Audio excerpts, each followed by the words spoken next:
আসসালামু আলাইকুম। প্রিয় দর্শক, অন্য মঞ্চের আলাপচারিতায় আপনাদের সকলকে আমন্ত্রণ জানাচ্ছি। সুপ্রিয় দর্শক শ্রোতা মণ্ডলী, আপনারা এই মুহূর্তে আমাকে যে যেখান থেকে দেখছেন এবং পরবর্তীতে যে যেখান থেকে দেখবেন, আপনাদের সকলকে জানাই আমার আন্তরিক অভিনন্দন এবং শুভেচ্ছা বার্তা। এতক্ষণে হেডলাইন এবং ব্যানার দেখে বুঝতে পারছেন যে আমি Panna, Z I Khan Panna sir সম্বন্ধেই কথা বলবো। আমি লিখেছি যে কত টাকায় বিক্রি হলেন জেড আই খান পান্না। কথাটা অনেকের কাছে হয়তো কষ্ট লাগতে পারে, বা অনেক হয়তো চিন্তা করতে পারেন যে আমি হঠাৎ করে এই কথা কেন বলছি, কত টাকায় বিক্রি হচ্ছেন, ওনার মতো একজন বয়োবৃদ্ধ লোক কি আসলে বিক্রি হতে পারে কিনা, এগুলো হয়তো অনেকের মনে প্রশ্ন জাগবে। কিন্তু যুক্তিগুলো আমি দিচ্ছি, ডটগুলো আপনারা মিলান, হয়তো আমার কথাটা সত্য হতে পারে।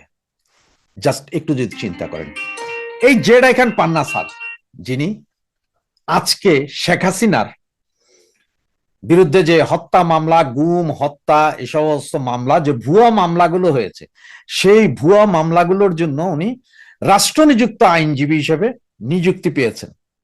এবং উনি সেখান থেকে নিযুক্ত হওয়ার পরে উনি বাইরে এসে কি বলেছেন জানেন? উনি বলেছেন জননেত্রী বলেন, উনি শেখ হাসিনা তিনি বঙ্গবন্ধুর কন্যা, আমি বঙ্গবন্ধুর ডাকে মুক্তিযুদ্ধ করেছি, তাই চাই যে ওনার বিরুদ্ধে যে সমস্ত মামলা হয়েছে তাতে উনি ভালো ব্যাকআপ পাক, বা ভালো ব্যাকআপ বলতে ভালো সহযোগিতা পাক, আইনি সহায়তা পাক, এটা বলেছেন। এবং উনি একটা প্রশ্নে কি বলেছেন, না এর আগের যে মামলার রায় হয়েছে, এই যে দুদিন আগে আপনার শেখ হাসিনা এবং আসাদুজ্জামান খান কামাল সহ আরো যাদের বিরুদ্ধে হত্যা মামলার রায় দিয়েছে এই ক্যাঙ্গারু কোর্ট, সেই রায়েও উনি নাকি খুব ভালোই ডিফেন্স পেয়েছেন। তার মানে হচ্ছে যে এই যে আমিরুল ইসলাম, যে জামাতি যে আইনজীবী, যিনি দাঁড়িয়েছিলেন, যিনি হাসতে হাসতে বলে যে হ্যাঁ হ্যাঁ হ্যাঁ হ্যাঁ আমি দুঃখ পেয়েছি শেখ হাসিনার ফাঁসি, সেই লোকে নাকি অসম্ভব ভালো ডিফেন্স করেছেন। তার মানে কি, উনি প্রকারান্তরে এই কোর্টকে স্বীকৃতি দিলেন। কে? জেড আই খান পান। আমি যে বলছি যে কত টাকায় বিক্রি হয়ে গেছে, দেখেন এবার ওনার সম্বন্ধে একটু বলি। উনি মুক্তিযোদ্ধা, এতে আমার কোনো সন্দেহ নেই। উনি মুক্তিযুদ্ধের কথা বলে, তাতেও সন্দেহ নেই। গত জুলাই আগস্টে উনি সর্বপ্রথম ছাত্রদের পক্ষে একটা রিট পিটিশন দাখিল করেছেন সুপ্রিম কোর্টে, যে পুলিশকে গুলি করা বন্ধ করতে হবে। এই রিট পিটিশনের রায় যখন আসে, পুলিশ গুলি করা বন্ধ করার সাথে সাথে সকলকে ঝুলাই দেওয়া হয়।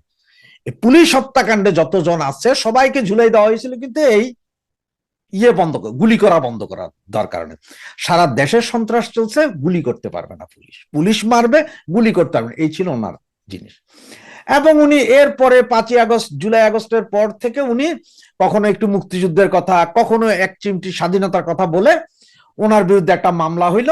সেই মামলায় আবার উনি এই নিজে নিজে কোর্টে গেলেন, এটার জামিন নিলেন, বা কোনোভাবে উনি খালাস পেয়ে গেলেন, এটা আর কিছু হইল না। তার কারণ হচ্ছে এটা একটা ভুয়া মামলা, ওকে, এটাও আমরা স্বীকার করি, এটা কোনো দ্বিমত নেই। কিন্তু কথা হচ্ছে যে এরপর উনি কি করলেন, মঞ্চ 71 নামে একটা সংগঠন খুললেন, যে সংগঠনের একটা মিটিং ডেকে সেখান থেকে 17 জন নিরীহ নাগরিককে সন্ত্রাস বিরোধী আইনে মামলায় পুলিশ তুলে নিয়ে গেল। তার মধ্যে কার্জন স্যার আছে, লতিফ সিদ্দিকী, মঞ্জুর আলম পান্না, আবু আলম শহীদ খান সহ আরো অনেকেই। সেই দিন সেই মিটিং ডেকেছেন ধরেন 10টায়, কিন্তু উনি 12টা পর্যন্ত, মানে মিটিং ডেকে ওখান থেকে সকলকে তুলে নিয়ে যাওয়ার পরও উনি সেই মিটিং এ পৌঁছান নাই। তাই মিটিং এর হোস্ট, যিনি মিটিং ডাকলেন, তিনি মিটিং এ নাই, বাকিরা যায় ওখানে বৈশা আছে, এখনো মিটিং এ শুরু হয় না। এর বিরুদ্ধে, সন্ত্রাস বিরোধী আইনে তাদের সকলকে তুলে নেওয়া যায়। কই, সেই দিন সাথে সাথে কি ওনার উচিত ছিল না যে থানায় চলে যাওয়া, যে কেন নিয়ে গেল আপনারা? এর পরদিন কি উনি কোর্টে দাঁড়াইতে পারতেন না, যে এরা একটা মিটিং এ গেছে, আমরা একটা মিটিং ডাকছি, সেখানে তারা ধরে নিয়ে গেছে, এখানে কি সন্ত্রাস করছে? উনি কিছুই করেন নাই। বরঞ্চ 5 দিন পরে উনি ফেসবুক লাইভে এসে বললেন কি, যে আসলে ওই দিনের মিটিং এ আমি যাইতে পারি না, কারণ আমার ছেলে মেয়েরা আমার আটকায় রাখছিল, তাই আমি যাইতে। তো আপনার ছেলে মেয়েরা যদি আটকাইয়াই রাখে, আপনারা বাইন্দা রাখে, আপনারা পন্ডিতামি করতে বলছে কি? পন্ডিতামি না করেন, একটু চুপ থাকেন, এবার মানুষের বিপদে ফেলানোর তো দরকার নাই। এবং উনি আবার ঘোষণা দিলেন কি, যে আমরা 15ই আগস্ট এই 32 নাম্বার যাব ফুল নিয়ে, সবাই আমাদের সাথে যোগ দিন। সেই দিনও প্রায় 300 ছেলে পেলে ধরা গেছে এই ওনার মতন একজন আকর্মণ্য লোকের কথা শুনে। এরপরে আজকে উনি স্ট্রেট রাষ্ট্রের ডিফেন্স লয়ার হয়েছেন, শেখ হাসিনার পক্ষে ডিফেন্স। এবং উনি কি বলছেন, আমি বলেছিলাম যে on behalf of Sheikh Hasina, কিন্তু রাষ্ট্র বলেছে যে না, শেখ হাসিনা তো পলাতক, ওনার পক্ষে হয়ে আপনি ওভাবে দাঁড়াইতে পারেন না, তবে আমরা আপনাকে শেখ হাসিনার পক্ষে নিয়োগ দিব, আপনি ওইটা। উনি বলেন যে হ্যাঁ হ্যাঁ। তার মানে কি, আপনারা কে বলছে শেখ হাসিনার পক্ষে দাঁড়াইতে? আপনার কি কোনো আওয়ামী লীগের কেউ বলেছে, শেখ হাসিনা বলেছে, বা শেখ পরিবারের কেউ বলেছে, বা আওয়ামী লীগের কোনো নেতা বলেছে আপনারা দাঁড়াইতে? কেউ তো দাঁড়াইতে বলে নাই, কারণ আওয়ামী লীগ তো এই কোর্ট মানেই না। তাহলে আপনি কেন যাবেন অযথা নিজে নিজে দাঁড়াইতে, নিজে নিজে পণ্ডিতামি করতে? আপনারা কে বলছে এখানে দাঁড়াইতে? আসলে মূল যে কারণ দেখেন, মূল কারণটা হচ্ছে যে এই কোর্টের বৈধতা দেওয়ার জন্যই শেষ মুহূর্তে হলো এই জেডাই খান পান্না নিজ থেকে আগ্রহ নিয়ে দাঁড়িয়েছেন, কারণ উনি পয়সায় বিক্রি হয়েছেন। তা পয়সায় বিক্রি না হইলে আওয়ামী লীগের আইনজীবী অনেকে আছে, কেউ দাঁড়াচ্ছে না এই কোর্টে। অনেকে হয়তো আপনারা বলছে বা আওয়ামী লীগের আইনজীবীরা দাঁড়াচ্ছে, কারণটা কি জানেন? আওয়ামী লীগ কোর্টই মানে না, এই বিচারই মানে না, সুতরাং আওয়ামী লীগের আইনজীবী দাঁড়াবে কেন? জেডাই খান পান্না সৌৎসাহিত হইয়া, ওনার এত দায় থেকে গেছে যে উনি দাঁড়াইতে গেছেন, যে ওখানে ওনার সাথে কি শেখ হাসিনা কথা বলেছেন? কোন আওয়ামী লীগ নেতা ওনার সাথে যোগাযোগ করেছেন? কেউ কোনো ফাইল ওনাকে দিবেন? কিছুই তো উনি পাবেন না। তাহলে উনি দাঁড়াইতে যান কেন? উনি কত লক্ষ কোটি টাকায় বিক্রি হলেন। গত যে রায়টা দিল 17 তারিখ, সেই রায়ের পরে সারা ওয়ার্ল্ড মিডিয়া থেকে শুরু করে মানবাধিকার সংস্থা, সারা দুনিয়া বলতেছে ভুয়া রায়, ভুয়া কোর্ট। ইউনুসের ইমেজ টোটালি জিরোতে। সেই মুহূর্তে উনি ইউনুসের ইমেজ এবং এই কোর্টের ইমেজকে আরো উপরে তোলার জন্য, মানে দেখানোর জন্য যে না না না আমরাও লড়ছি, সেই জন্যই উনি নিজ থেকে অতি উৎসাহী হয়ে পয়সা খাইয়া আজকে শেখ হাসিনার পক্ষের আইনজীবী হয়ে দাঁড়িয়েছেন। শেখ হাসিনার পক্ষের আইনজীবী আপনি কেন? ওই ডাক্তার কামাল দ্বারা, তারপরে ওই যে আরেকটা দাঁড়াইছিল না আমিরুল ইসলাম, যেটা ওই যে বলছিল আমি দুঃখ পেয়েছি, হা, সেও তো দাঁড়াইছে। তা আপনি তো তাদের মতোই, আপনি তো ইউনুসের পাঁচাটা কুত্তা হইয়াই এখানে দাঁড়াইছেন। আপনি একজন কুত্তা, আজকে বলবো আপনি মুক্তিযোদ্ধা, আই ক্যান স্যালুট ইউ, কিন্তু আপনি হচ্ছেন যে কুত্তা, পাঁচাটা কুত্তা, 80 বছর বয়সে ভীমরতি ধরছে। আপনারা কেন বলছে? আপনি কে শেখ হাসিনার পক্ষে দাঁড়ানোর জন্য? আপনার চেয়ে বহু ভালো ভালো ব্যারিস্টার আছে, আপনি তো বাল স্টার, বাল, BAL স্টার।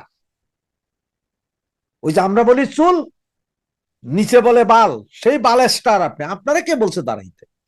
তার মানে হচ্ছে কি জানেন, এই যে উনি ওনার মতন এইরকম ওই শিক্ষিত রাজাকার বংশধর, যারা পয়সা, শুধুমাত্র পয়সার জন্য করে, ওনার রাজাকার বললে ভুল হবে, উনি রাজাকার, উনি হচ্ছে পয়সার খাক্কর। উনি পয়সায় বিক্রি হয়েছে, আর এই পয়সা দিয়েই ওনার কাছকে দাঁড়া করাইতে পারছে।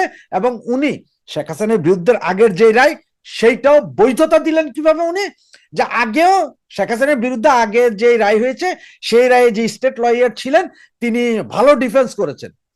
ভালো ডিফেন্স করেছেন না না করেছেন সেটা কি তোরে কেউ জিজ্ঞাইছে রে? তুই একবার কথা বলতে যাচ্ছেন, তোর সাথে কি শেখ হাসিনা কথা বলেছে? এখন আপনি হয়তো বলতে পারেন যে ভাই আপনি তুই তাই করে বলে, তুই তাই করে এই জন্য আজকে বলতে বাধ্য হয়েছে যে ওনার মতন একজন লোক তো এগুলো করা উচিত হয়নি। উনি কেন যাবেন? ওনাকে কে বলেছে যেতে? যেই ব্যক্তি মঞ্চ 71 খুলে 15 জন নাগরিক মুক্তিযোদ্ধার পক্ষের লোকজনকে অ্যারেস্ট করাইয়া এরপর একটা বিবৃতি দিতে পারে না, তাদের জামিনের ব্যবস্থা করতে পারে না, সেই লোক গেছেন শেখ হাসিনার পক্ষে কথা বলতেন। যে আজ পর্যন্ত এই যে এতগুলো নিরীহ আওয়ামী লীগ নেতাকর্মী মারা গেল, জেলে আছে, পচতেছে, জেলখানার ভেতরে মারা যাচ্ছে, তাদের ব্যাপারে একটা কথা বলতে পারেন না। তিনি গেছেন এখন স্টেট লয়ার হিসাবে শেখ হাসিনাকে ডিফেন্ড করতে। এটা হচ্ছে তিনি পয়সায় বেচা গেছেন, ওনাকে পয়সা দেওয়া হয়েছে, সেই পয়সায় উনি এখন ইউনুসের মান সম্মান রক্ষা করার জন্য, ইউনুসের ইমেজকে তৈরি করার জন্য এই জেডাই খান পান্না সেখানে নিযুক্ত হয়েছেন। গতকালকে শেখ হাসিনা নিউ ইয়র্ক টাইমে প্রশ্ন করেছিল যে কাউকে নিয়ে, শেখ হাসিনা নো, আমি কাউকেই নিয়োগ দেই নাই, কারণ আমি এই কোর্টই মানি না। আবার সেখানে কিসের আইনজীবী নিয়োগ দিব? কোন আইনজীবী নিয়োগ দিব? যেই কোর্ট আমি মানিই না, সেই কোর্ট আমি আইনজীবী নিয়োগ দিব? সুতরাং এইটাই হচ্ছে যে মূল, যে এই বেটা বিক্রি হয়েছে কার পয়সায়? ইউনুসের পয়সায়। ইউনুসের পয়সায় বিক্রি হয়ে সে এই আইসিটি কোর্ট যেটা করছে, যেটাকে সারা পৃথিবী এখন বাতেল কোর্ট বলছে, ভুয়া কোর্ট বলছে, সেটার আইনি ভিত্তি বা ইমেজ রক্ষার জন্য জেডাই খান পান্না যোগ দিয়েছে। এবার একটু ভেবে দেখুন। শেখ হাসিনার পক্ষে আদালতে লড়ার জন্য নতুন আইনজীবী নিযুক্ত হয়েছেন জেড.আই খান পান্না। খবরটা শোনার পরে আমার প্রথমেই যে কথাটা মনে পড়লো সেটা হচ্ছে একটা বাংলা নাটক মাইসেলফ অ্যালেন স্বপন বেরিয়ে এসে বলছেন, বহুত চেষ্টা করলাম নিজেরে গোপন করে রাখার জন্য, কিন্তু আর পারলাম না, এখন সামনে আসতেই হইলো। জেডাই খান পান্না দীর্ঘদিন ধরে মুক্তিযুদ্ধের সপক্ষের শক্তি হিসেবে গত 1 বছর ধরে বাজার অনেক গরম করছিলেন এবং তার মাধ্যমে আমাদের আপনারা যারা দর্শকরা আছেন, যারা মুক্তিযুদ্ধের স্পিরিটে বিশ্বাস করেন, এখনো হৃদয়ে একাত্তর ধারণ করে, তাদের একটা বিপুল সংখ্যক লোকজন জেডাই খান পান্নাকে মুক্তিযুদ্ধের নতুন ত্রাতা হিসাবে বেছে নিয়েছিলেন, পছন্দ করেছিলেন। এবং আমরা যারা 2-1 জন একটু হালকা ডাইনে বায়ে আওয়াজ দিচ্ছিলাম, তার বিশ্বাসযোগ্যতা নিয়ে কথা বলছিলাম, আমি অন্তত আমার ইনবক্স দেখাতে পারবো, এখানে অন্তত কয়েকশো লোক বলেছেন যে হ্যাঁ, আপনারা বেশি বুঝেন, মুক্তিযুদ্ধের পক্ষের শক্তিকে এখন ঐক্যবদ্ধ থাকতে হবে এবং ঐক্য বিনষ্টের সকল চেষ্টা বাদ দিতে হবে। কেউ কথা বলছে না, উনি তো কথা বলছেন। আমি আমার এক বন্ধুকে বলেছিলাম যে কেউ অপারেশন করছেন না, কোনো ডাক্তার নাই, এই জন্য তুমি গিয়ে আমার বাইপাস সার্জারি করে ফেলবা, এটা আমি আশা করি না, ডাক্তারই লাগবে। যাই হোক, মূল কথায় আসি। জেডাই খান পান্না শেষ পর্যন্ত তাজুল ইসলাম, আপনারা সকলেই জানি, তাজুল ইসলামের অধীনে রাষ্ট্রনিযুক্ত আইনজীবী হিসেবে চাকরি নিয়েছেন এবং তিনি শেখ হাসিনার আগামী 2টা মামলা পরিচালনা করবেন। কেন তিনি এখানে আসতে বাধ্য হয়েছেন? কারণ এর আগে রাষ্ট্র আমির হোসেন নামে একজন আইনজীবীকে দিয়েছিলেন। মানে আমির হোসেনের নাম শুনলেই আমার হাসি পেয়ে যাচ্ছে। আমি আসলে আইনজীবীদেরকে এত চিনি না, তো আমার প্রথমে যখন আমির হোসেনের 2-1টা জিনিস দেখলাম, ভিডিও ক্লিপ দেখলাম, আমি আসলে প্রথমে মনে করেছি যে হয়তো এফডিসি থেকে কাউকে অভিনেতা নিয়ে এসেছে, হয়তো অ্যাডভোকেট পাচ্ছে না, এটা হতে পারে। পরে আমি খবর নিয়ে শুনলাম যে না, তিনি আসলে একজন আইনজীবী এবং সেই আইনজীবী শেখ হাসিনার রায়ের ফলাফলের প্রতিক্রিয়ায় খুব হেসে হেসে বলছিলেন উনি খুব ক্ষুব্ধ। মানে গোটা বিষয়টাকে এমন একটা আইনজীবী ওনারা দিয়েছিল, রাষ্ট্র খুঁজে বের করেছিল যে অভিনয়টাও ঠিক মতো পারে না, এবং এই না পারার কারণে যেটা হলো, মানে সবাই ওনার সাথে সাথে আসলে হেসে দিয়েছে এই রায়টা দেখে।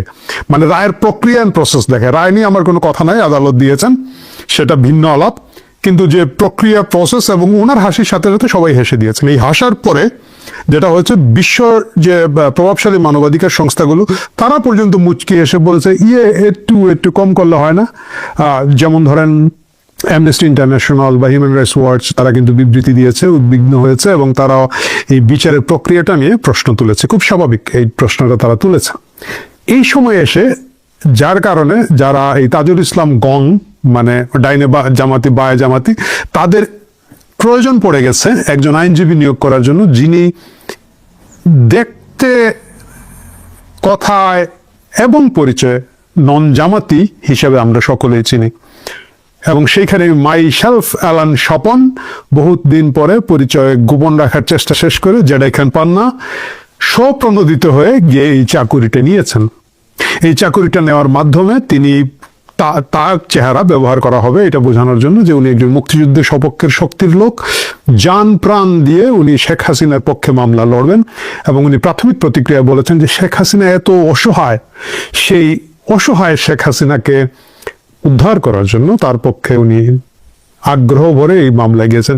আমি জানি না, মানে শেখ হাসিনার অনেক টেলিফোন আলাপ ইদানিং আমি সোশ্যাল মিডিয়ায় শুনি, মানে উনি বিভিন্ন জায়গায় নেতা কর্মীদের সাথে কি যেন আছে না, টেলিগ্রাম, তারপরে আরো কি ভাইবার, হোয়াটসঅ্যাপ, বিভিন্ন জায়গায় উনি ওনার মতো কথা বলে থাকেন, সিগন্যাল। তো কোথাও ওনাকে আমার কখনো অসহায় মনে হয় নাই, এবং উনি এই পরিমাণ অসহায় হয়ে গিয়েছেন যেটা কেউ টের পেল না, জেডাই খান পান্নাই টের পেলেন। এটা খুব মজার বিষয়। প্রিয় দর্শক, সিরিয়াসলি আমাদেরকে বুঝতে হবে জেডাই খান পান্নাকে এখানে দেওয়ার পিছনে মূল কারণটা কি, এটা নিয়ে আমরা আলোচনা করব। এবং আমাদের বিজ্ঞ আলোচক যারা আছেন, বিজ্ঞ অনেক বড় বুদ্ধিজীবীরা যারা আছে, তারা সাধারণত এইসব আলোচনার পরে বলে থাকেন বিচারের ভার দর্শকদের কাছে দিয়ে দিলাম। আমি বিচারের ভার দর্শকদের কাছে দিয়ে যাব না। বিচারের ভার জবনিকা উপনিকা যেটাই বলেন, শেষে আমি আপনাদেরকে উপসংহারে আমার কথাটা বলে যাব।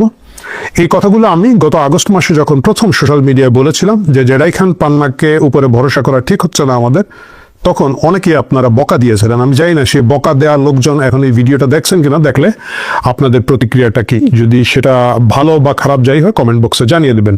মূল কথায় আসি, আপনাদেরকে 2024 সালের জুলাই আগস্ট মাসে যেতে হবে। আন্দোলনে যখন উত্তাল গোটা বাংলাদেশ, বিভিন্ন জিনিস যখন একের পর এক আসছে এবং প্রতিটি জিনিস, প্রতিটি পদক্ষেপ যখন আওয়ামী লীগের বিরুদ্ধে যাচ্ছে, ক্ষমতাসীনদের বিরুদ্ধে যাচ্ছে, শেখ হাসিনার বিরুদ্ধে যাচ্ছে, তখন বোঝাই যাচ্ছিল যে এন্ড অফ দ্য ডে এই সরকার টিকবে না। মানে আপনি 18-19 জুলাই 20 জুলাইয়ের পরে মোটামুটি এক ধরনের ভাব তৈরি হয়ে গেছিল যে গণবিক্ষোভ তৈরি হচ্ছে, এবং সেই গণবিক্ষোভটা তৈরি হওয়ার সকল উপাদান সেখানে ছিল।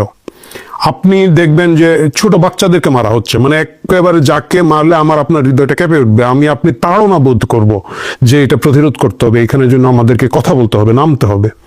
এই ধরনের সকল উপাদান যখন ওই আন্দোলনের মধ্যে ছিল, তখন একটা প্রশ্ন খুব পরিষ্কারভাবে 20, 21, 22 তারিখের পরে উঠলো, এটা কি আসলে গণ আন্দোলন নাকি এটা জামাত শিবিরের পরিচালনায় একটা নিখুঁত গণ অভ্যুত্থানের দিকে বা গণবিক্ষোভের দিকে এটাকে নিয়ে যাওয়া হচ্ছে? এই প্রশ্নটা তখন খুব কম সংখ্যক লোকজন তুলেছেন, কিন্তু তুলেছেন। অনেকেই তখন বিকল্প কোথায়, শেখ হাসিনা থাকবেন না মেনে নিচ্ছি, শেখ হাসিনা চলে যেতে হবে মেনে নিচ্ছি, এগ্রি করছি, কিন্তু বিকল্প কোথায়, এবং সেই বিকল্প কি ফার রাইট উগ্র ডানপন্থীদের হাতে এসে পৌঁছাচ্ছে কিনা না, সেই প্রশ্নটা তুলেছেন। সেই প্রশ্ন যখন ঢাকার মধ্যবিত্ত, ঢাকার সাধারণ মানুষের মধ্যে এক ধরনের দ্বিধা, একটা চ্যালেঞ্জ, খুবই অল্প সংখ্যক লোকজন বারবার এই জিনিসটা ফ্ল্যাগ করছেন যে এই সরকার পতনের সাথে সাথে জামাত শিবিরের হাতে বা উগ্র ফার রাইটিস্টদের হাতে এই দেশ চলে যাবে এবং তার মাধ্যমে আরো বেশি বড় বিপর্যয়ে এই দেশ পড়বে। তখন প্রথমেই আপনি দেখবেন এই লোকগুলা সেটাকে ডিফেন্ড করার জন্য এসেছেন। কিভাবে এসেছেন? 29 জুলাই প্রথমে একটা রিট করা হলো হাইকোর্টে যে পুলিশকে বলতে হবে, আদালত থেকে আদেশ দিতে হবে পুলিশ যাতে গুলি না করে।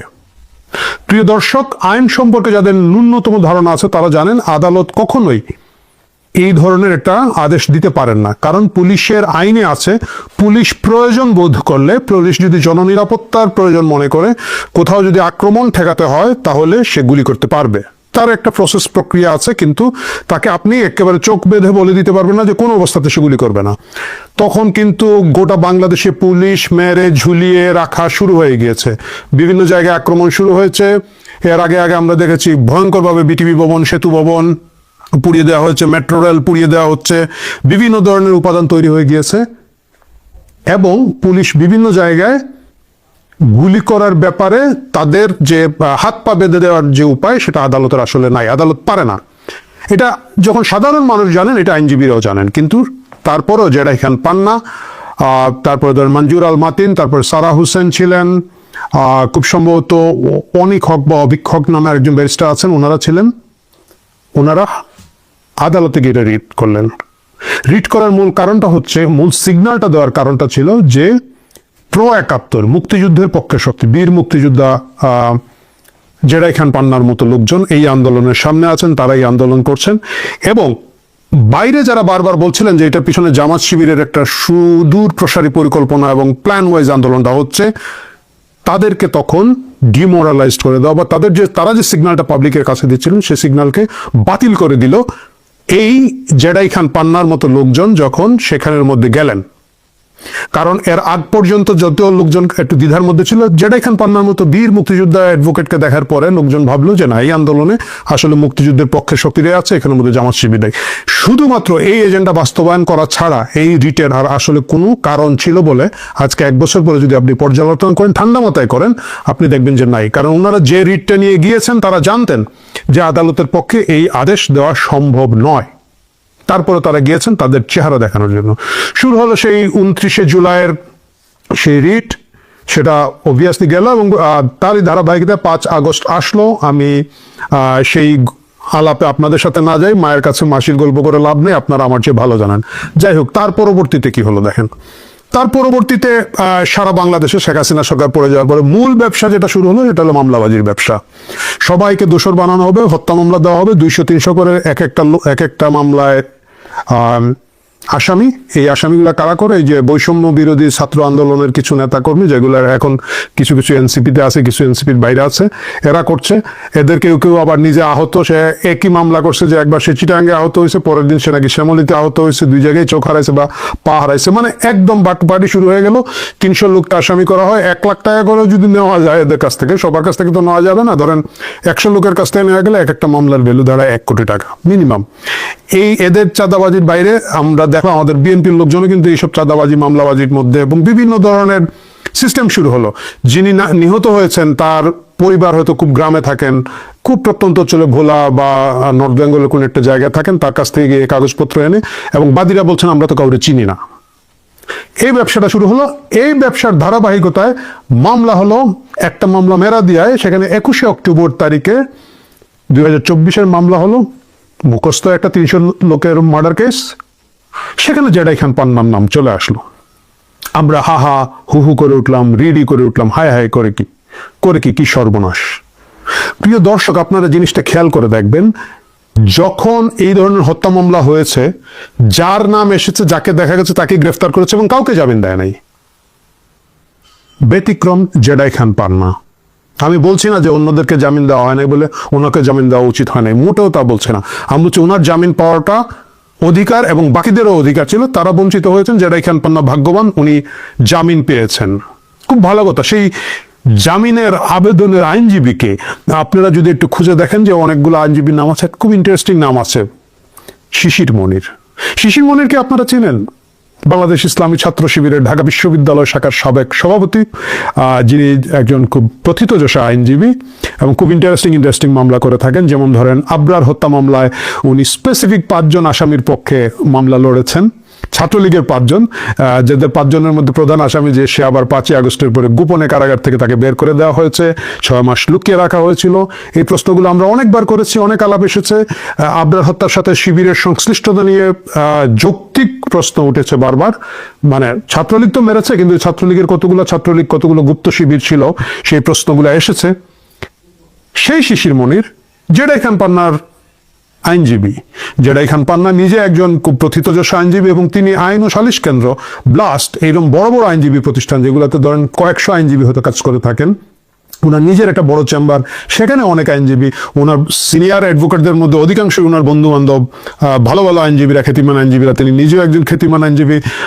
কাউকে পাওয়া গেল না ওনার জামিনে শুনানি করার জন্য। শিশির মনিরকে পাওয়া গেল? এই প্রশ্ন আমি করতে চাই না। একজন বীর মুক্তিযোদ্ধা কেন একজন জামাত শিবিরের ফেস যে উকিল, তার মাধ্যমেই কেন জামিন আবেদন করতে হলো, সেটা তিনি ভালো বলতে পারবেন, আমরা বলতে পারবো না। তারপরে কি হচ্ছে দেখেন, তারপরে এই বছর 5 আগস্ট এসে প্রেস বিজ্ঞপ্তি দিয়ে উনি মঞ্চ 71 বলে একটা সংগঠন তৈরি করলেন। 5ই আগস্টের পরবর্তী বর্ষপূর্তিতে মঞ্চ 71 বলা যেতে পারে। 1 বছর কেক কেটে উদযাপন না করে মঞ্চ 71 নামে উদযাপন হলো।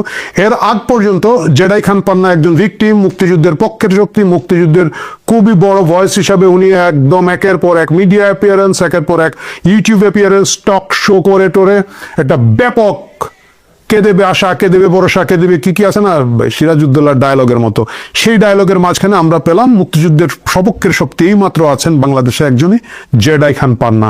তার ইমেজ যখন সেই উত্তুঙ্গ অবস্থায়, উনি 5 আগস্ট 2000 মানে এই বছর কি করলেন, ওটা মঞ্চ 71 নামে একটা সংগঠন করলেন, প্রেস বিজ্ঞপ্তি দিলেন, এবং সেখানে তিনি খুব ইন্টারেস্টিং কথা বলেছেন। যখন প্রথম আলো তাকে জিজ্ঞেস করেছে, তিনি বলেছেন যে যেখানে 71-এর উপর আঘাত আসবে সেখানেই আমি দাঁড়িয়ে যাব, প্রয়োজনে একা পোস্টার ব্যানার নিয়ে দাঁড়াবো। এই ডেডিকেশনের পরে প্রথমেই যে গুজবটা রটলো যে তিনি এবং ডক্টর কামাল হোসেনের নেতৃত্বে 15ই আগস্ট 32 নম্বরে ফুল দিতে যাওয়া হবে। এই প্রচারণা খুব ভালোভাবে চলছিল। মঞ্চ 71 নামে একটা ফেসবুকের পেজ জেডাই খান পান্না নিজে শেয়ার করেছেন। আমি আনফরচুনেটলি সেটা স্ক্রিনশট তখন রাখি নাই, এখন দেখলাম ওনার প্রোফাইলে সেটা নাই। শেয়ার করেছেন, এবং এইটা এক ধরনের বিরাট হই হই রই রই ভাব চলে আসলো। যখন এই হই হই রই রই ভাব চলে আসে, তখন আমি অনেক আওয়ামী লীগের লোকজন যাদেরকে চিনি, আমি তাদেরকে বলছি ফাঁদে পা দিবেন না, আপনারা ওইখানে গেলে কিন্তু পেন দেখাবেন, মাইর খাবেন, অ্যারেস্ট হবেন, বাংলা কথা পরিষ্কার। না ভাই জান দিয়ে দিবে, মায়ের মারা যাবে। আমি দেখলাম তো বিভিন্ন গ্রুপে টুপে এবং যারা ফেসবুকে আমাকে ফলো করেন আওয়ামী লীগের লোকজন, তারা আরে জান দিয়ে দিব এইবার হয়েছে, না বললাম এটা কিছুই হবে না। যাই হোক, পরবর্তীতে উনি 7 আগস্ট না 8 আগস্ট দেখলাম ফেসবুকে বলেছেন যে না না এটা কোনো কথা না। 10 আগস্ট উনি একটা ফেসবুক ভিডিও বার্তা দিয়ে বললেন সবাই যে যার যার অবস্থান থেকে পালাও না, যার যার অবস্থান থেকে দোয়া খায়ের করেন, 32 নম্বরে যাওয়ার দরকার নেই। 32কে ঘিরে এই বছর 15ই আগস্টকে কেন্দ্র করে আওয়ামী লীগের ইন্টারনাল যে প্রিপারেশনের জায়গা ছিল, একটা ছিল যে ব্যাপক সোশ্যাল মিডিয়া ভিজিবিলিটি, যেটা তারা করতে পেরেছেন। বড় বড় নায়ক নায়িকা, গায়ক গায়িকা, ক্রিকেটার, খেলোয়াড় অনেককেই 15ই আগস্টে শোক প্রকাশ করেছেন। এবং দ্বিতীয় ছিল তাদের এক ধরনের 15ই আগস্ট কেন্দ্রিক 32 নম্বর কেন্দ্রিক একটা পরিকল্পনা ছিল, যেটা জেডাই খান পান্না এবং ডক্টর কামাল হোসেনের নাম শুনে ইনিশিয়ালি থেমে যায়, ব্লক হয়ে যায় এবং যেটা শেষ পর্যন্ত হয় নাই। 15ই আগস্ট ডক্টর কামাল হোসেনের নামটা জড়িয়ে যে নিউজটা দেওয়া হলো, সেটা যে কোনো ভিত্তি নেই এটা কিন্তু আমরা অনেকেই আগে থেকে আশঙ্কা করেছিলাম। কিন্তু 15ই আগস্ট জেডাই খান পান্না যে কাজটা করলেন, উনি ফেসবুকে দাবি করলেন যে তাকে গৃহবন্দী করে রাখা হয়েছে। তিনি বললেন আমি গ্রেফতার নই, অ্যারেস্ট নই, কিন্তু আমি গৃহবন্দী। আবার আমরা হা হা হি হি রি রি করে উঠলাম, ডিডি পড়লো চারদিকে, কি বলে একজন বৃদ্ধ সিনিয়র আইনজীবীকে গৃহবন্দী করে ফেললো এই সরকার, ডক্টর ইউনূস সরকারের তো আর তো মেনে নেওয়া যাচ্ছে না। এই ভিত্তিতে যেটা হলো, যেখানে জেডাই খান পান্নার মতো লোককে গৃহবন্দী করে ফেলেছে 15ই আগস্ট আওয়ামী লীগের যে সেলা পেলা লোকজন যেগুলো গিয়ে মায়ের মুড় খাইতো, ওই একজন রিক্সাওয়ালা এবং দু একজন একেবারেই বেকুব লেভেলের আওয়ামী লীগ ছাড়া কেউ 15ই আগস্টে ওই ঝুঁকিটা নেয় নাই। পরবর্তীতে জেডাই খান পান্না আমাদেরকে জানালেন, সেই একই স্ট্যাটাস কারেক্ট করে, যে না ওনাকে কেউ গৃহবন্দী করে নাই, মানে বাইরে থেকে ওনার ফ্যামিলি ওনাকে বেরিয়ে আসতে দেয় নাই। ভালো, এই সেই জেডাই খান পান্না যিনি 10 দিন আগে বীর দর্পে বলেছিলেন যে যেখানে 71-এর উপর আঘাত আসবে সেখানে আমি দাঁড়িয়ে যাবো, প্রয়োজনে একা দাঁড়িয়ে যাব। উনি একা দাঁড়াতে পারেন নাই। আমি খুব অবভিয়াসলি ধরে নিচ্ছি ওনার পরিবার ওনাকে নিয়ে খুব উদ্বিগ্ন ছিলেন। উনি অনেক বয়স্ক, শারীরিকভাবে সুস্থ নন এবং তারা আসতে দেন নাই। কিন্তু এই কথাটা যদি উনি সকালে বলে ফেলতেন তাহলে হয়তো কথাটার অন্য মানে দাঁড়াতো। কিন্তু তখন উনি যেভাবে নিজেকে গৃহবন্দী দাবি করেছিলেন, পরবর্তীতে দেখা গেল যে ফ্যামিলির বাইরে আসলে ওনাকে কেউ গৃহবন্দী করে নাই। গেল 5ই আগস্টের গল্প, আমরা 15ই আগস্টের গল্প আমরা এখানে শেষ করলাম। এর পরবর্তীতে আমরা যাব 28 আগস্টে, কিন্তু তার আগের আরেকটা ইন্টারেস্টিং গল্প হচ্ছে 12ই আগস্ট। 12ই আগস্ট তিনি ট্রাইব্যুনালে গিয়ে আবেদন করলেন, আবদার বলাটা ঠিক হবে না, আবেদন করলেন শেখ হাসিনার পক্ষে তিনি মামলা লড়তে চান। ফুটেজ খাওয়া, আমরা যেটাকে বলি কাঁচা ভাষায়, ফুটেজ খাওয়া ছাড়া এটা আর কোনো কারণ আমার অনেক বন্ধু বান্ধব পাইলেন না। যারা বিশেষ করে আইনজীবী যারা আছেন, যারা তারা অনেকের সাথে আমার এমনি ক্যাজুয়াল গল্প হয়, তারা বললেন যে না না এটা তো মামলা শুরু হয়ে গিয়েছে। আর ওই যে কি একজন আছে না খুব হাসে, আমির হোসেন ভাই, অ্যাডভোকেট আমির হোসেন, উনি তো মামলা চালাচ্ছেন, এখানে সুযোগ নাই। খুব ইন্টারেস্টিং ব্যাপারটা হচ্ছে জেডাই খান পান্না নিজে কিন্তু গিয়ে ট্রাইব্যুনালে এই কথাটা বলেন নাই। এই কথাটা বলেছেন আইনজীবী নাজনীন নাহার। আইনজীবী নাজনীন নাহারকে, আইনজীবী নাজনীন নাহার হচ্ছেন জেনারেল জিয়াউল আহসানের আপন বোন এবং আইনজীবী যিনি ট্রাইব্যুনালে জেনারেল জিয়াউল আহসানের পক্ষে মামলাটা লড়ছেন। খুব উদ্ভট এবং অবাক হওয়ার বিষয় নয়। মানে উনি তো ট্রাইব্যুনালে অন্যান্যভাবে যোগাযোগ করতে পারতেন, কেন জেনারেল জিয়াউল আহসানের বোনের মাধ্যমেই বা ওনাকে যেতে হবে কেন? তখনই একটা আশঙ্কা তৈরি হলো যে যেরকম করে আইজিপি মামুন রাজসাক্ষী হয়েছেন, এইরকম কোনো একটা চেষ্টা সরকারের পক্ষ থেকে করা হচ্ছে কিনা, যেখানে জেনারেল জিয়াউল হাসানকে পরবর্তী মামলাগুলোতে রাজসাক্ষী করা হবে এবং সেটাকে ডাইভার্ট করার বিভিন্ন প্রক্রিয়ার মধ্যে জেডাই খান পান্না যদি শেখ হাসিনার আইনজীবী হন হয়তো কোনো এক জায়গায় উপকার আসতে পারে। আমি নিজে আইনের তো প্রসেস প্রক্রিয়া জানি না, কিন্তু এই আশঙ্কার কথাগুলা আমাদের মধ্যে বিভিন্ন সময় ক্যাজুয়ালি আলাপ হয়েছে। আচ্ছা গেল, সেইটাতে তিনি সাকসেসফুল হলেন না। তারপর আসলো 28 আগস্ট, রিপোর্টার্স ইউনিটি। সেখানে মঞ্চ 71-এর নামে একটা আলোচনা অনুষ্ঠান করা হলো, যেটার মূল উদ্যোক্তা দুজনের একজন হচ্ছেন জেডাই খান পান্না। যথারীতি ডক্টর কামাল হোসেনের নাম ব্যবহার করা হলো। আমি যথেষ্ট সন্দেহ রাখি যে ডক্টর কামাল হোসেন আদৌ জানতেন কিনা না যে সেই প্রোগ্রামে তিনি চিফ গেস্ট, এরকম কিছু। বাট যেহেতু ডক্টর কামাল হোসেনের নাম বলা হয়েছে, মুক্তিযোদ্ধাদের কথা বলা হয়েছে, মুক্তিযুদ্ধের কথা বলা হয়েছে, এখানে অনেক লোকজন গেলেন, সিনিয়র লোকজনরা গিয়েছিলেন সেখানের মধ্যে। যাওয়ার পরে অনুষ্ঠান শুরু হলো, অনুষ্ঠানের আয়োজক জেডাই খান পান্না আর ওইখানে নাই। আমরা শুনলাম অনুষ্ঠানে হামলা হয়েছে, যথারীতি মব হয়েছে, এবং সেখানে কার্জন স্যার বা আমাদের মঞ্জুর হক পান্না সহ বিশেষ করে লতিফ সিদ্দিকীকে খুবই অপমান করে এবং অন্যান্য সিনিয়র মুক্তিযোদ্ধাদেরকে অপমান করে, ফিজিক্যালি অ্যাসল্ট করে হামলা করা হয়েছে। খুব উদ্বেগের সাথে আমরা এখানে দেখতেছিলাম জেডাই খান পান্না কোথায় আছেন, উদ্যোক্তা আয়োজক, উনি কি গ্রেফতার হয়েছেন, কি হয়েছে? আমি দেখি উনি উনার চেম্বারে বসে ফেসবুকে লাইভ করছেন। উনি ভেন্যুতে ছিলেন না, এলাকায় ছিলেন না। এবং তখন আমরা যখন হালকাভাবে এটা নিয়ে প্রশ্ন করলাম, যে ব্যাখ্যাটা উনি দেন বা দেওয়ার চেষ্টা করেন, এই ব্যাখ্যা, এই যোগফল আজ পর্যন্ত আমি মিলাতে পারিনি। উনি বলেছেন যে উনার যেতে দেরি হয়েছে, উনি অসুস্থ ছিলেন, স্ত্রী অসুস্থ ছিলেন, হাসপাতালে ছিলেন বা কোনো একটা মেডিকেল প্রসেসের মধ্যে ছিলেন। ফেয়ার এনাফ, হতেই পারে, এটা হওয়া খুবই স্বাভাবিক। আমরা তার পরিবারের সকলের সুস্থতা কামনা করি। কিন্তু উনি ওখানে গেলেন এবং উনি খুব ইন্টারেস্টিং কথা বলছেন। উনি যখন ওই এলাকায় গেছেন, ওনার গাড়ি থেকে যেন বাড়ি দিয়েছে, উনি ভেবেছেন ট্রাফিক ড্রাগ এডিক্ট বা কেউ একটা বাড়ি দিয়েছে। উনি একটু রাগ করেছেন, কিন্তু ওনার ড্রাইভার চালাকি করে ওনাকে নিয়ে এখান থেকে চলে গিয়েছে। ড্রাইভার আমাকে নিয়ে আমার গাড়ি, আমি একটা জায়গায় যাব, একটা জায়গায় আমি আন্দোলন দেখেছি বা মিটিং দেখেছি, সভা দেখেছি, সেখান থেকে আমাকে নিয়ে চলে গেল, মানলাম, চলে গেল। পরবর্তীতে এই যে লতিফ সিদ্দিকী সহ বাকিদেরকে যে গ্রেফতার করা হলো অন্যায়ভাবে 12 ঘন্টা আটকে রেখে, তারপরে তাদেরকে যে গ্রেফতার করা হলো, জেডাই খান পান্না যিনি মাত্র 2-3 সপ্তাহ আগে বলেছিলেন যে কেউ না দাঁড়ালে উনি একা দাঁড়িয়ে থাকবেন ব্যানার, ফেস্টুন, প্ল্যাকার্ড নিয়ে, এদের মুক্তির দাবিতে কোনো আন্দোলনে জেডাই খান পান্নাকে আমি খেয়াল করি নাই। আপনারা যদি কেউ খেয়াল করে থাকেন, ছবিটা বা মন্তব্যের ঘরে তথ্যটা দিয়ে যাবেন। আমি খেয়াল করি নাই। গেল তো, তারপরে কি দাঁড়ালো? সম্প্রতি আমরা দেখলাম সাংবাদিক পান্না এবং লতিফ সিদ্দিকী, ওনারা দুজন জামিনে মুক্তি পেয়েছেন এবং সেই জামিনের আবেদন যারা করেছেন, অ্যাডভোকেট সারা হোসেন করেছেন এবং জেডাই খান পান্না, রাষ্ট্রপক্ষ যখন এটা আপিল করতে গেছে, জেডাই খান পান্নার নামও আমি পত্রিকায় দেখেছি এই দুজনের ব্যাপারে। কিন্তু ওইখানে 16 জন গ্রেফতার হয়েছিলেন। বাকিরা কি মুক্তি পেয়েছেন? প্রিয় দর্শক, আপনারা কিছু জানেন? বাকিরা যদি মুক্তি না পেয়ে থাকেন, তাদের কোনো জামিন মুভে কি জেডাই খান পান্না বা অ্যাডভোকেট সারা হোসেনের নাম কোনো পত্রিকায় আপনারা দেখেছেন? আমি মিস করেছি, এটা হতেই পারে। কিন্তু আমার ধারণা বাকিরা মুক্তি পান নাই। বিশেষ করে এখানে কিছু মানুষকে নিয়ে আমি খুবই উদ্বেগ প্রকাশ করছি। যেমন ধরেন আব্দুল্লাহ আল আমিন, মানে এদের অধিকাংশ মুক্তিযোদ্ধা, ওনার বয়স 73 বছর।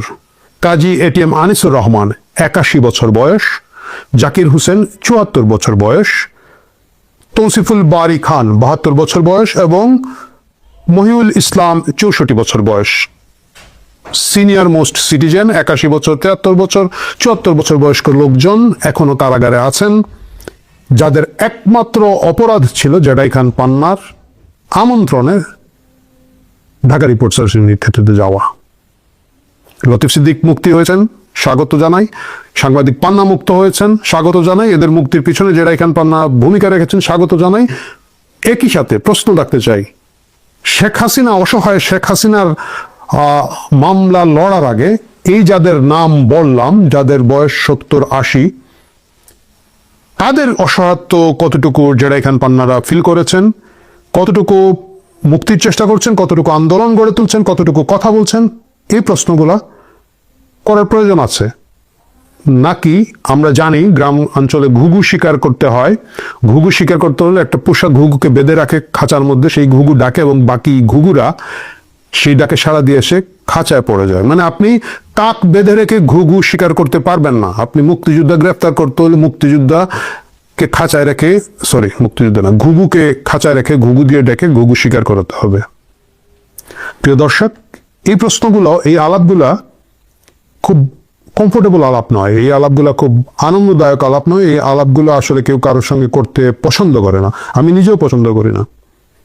কিন্তু এই দেশ যে ক্রাইসিসের মধ্যে দিয়ে যাচ্ছে, ফার রাইটিস্ট উগ্র লোকজন রাস্তাঘাটে যে মব, যে তাণ্ডব করে যাচ্ছে, এইটা যখন জনপ্রতিরোধ, গণবিক্ষোভ, গণপ্রতিরোধ তৈরি হতে যাবে, এটাকে লিক করে দেওয়ার জন্য, মানে সেই ফুটন্ত কি বলা যায়, ধরেন একটা গ্যাস, একটা ক্ষুব্ধ স্টিম বের করে দেওয়ার জন্য আমাদের মধ্যে আমাদের মতো মুক্তিযুদ্ধের চেতনা, স্বাধীন বাংলাদেশ ৭১-এর চেতনার নামধারী, কামধারী, সত্যিকারের লোকজন অনেকেই হয়তো নতুন করে এসে হাজির হবেন। গুপ্ত অবস্থা থেকে বেরিয়ে আসা লোক সাদিক কাইয়ুম শেষ লোক নয়। কিছু লোকজন এখনো বেরোচ্ছেন। সুপ্ত এবং গুপ্ত অবস্থা থেকে আগামীতে আরো কারা কারা বেরিয়ে আসেন, কাদেরকে সাদিক কাইয়ুমের মতো আমরা ভেবেছিলাম নিজেদের লোক এবং পরবর্তীতে ভুল ভেঙেছিল, সেটা দেখার অপেক্ষায় থাকলাম। কিন্তু উপসংহার বলেছিলাম যে টানবো, উপসংহার একেবারেও যদি না টানি, অন্তত এই উপসংহারটুকু টেনে যেতে চাই। আপনার ডানে বায়ে সামনে পিছনে যাদেরকে দেখেন, ইনক্লুডিং মি, সবাইকে বিশ্বাস করবেন না। আমাদের প্রত্যেকের একটা করে আলাদা আলাদা এজেন্ডা আছে। সময় সুযোগে তাদের কারো কারো এজেন্ডা হয়তো প্রকাশিত হবে। বিস্মিত হবেন না, প্রশ্ন করা শিখুন, বুদ্ধি খাটানো শিখুন। প্রিয় দর্শক, ভালো থাকবেন।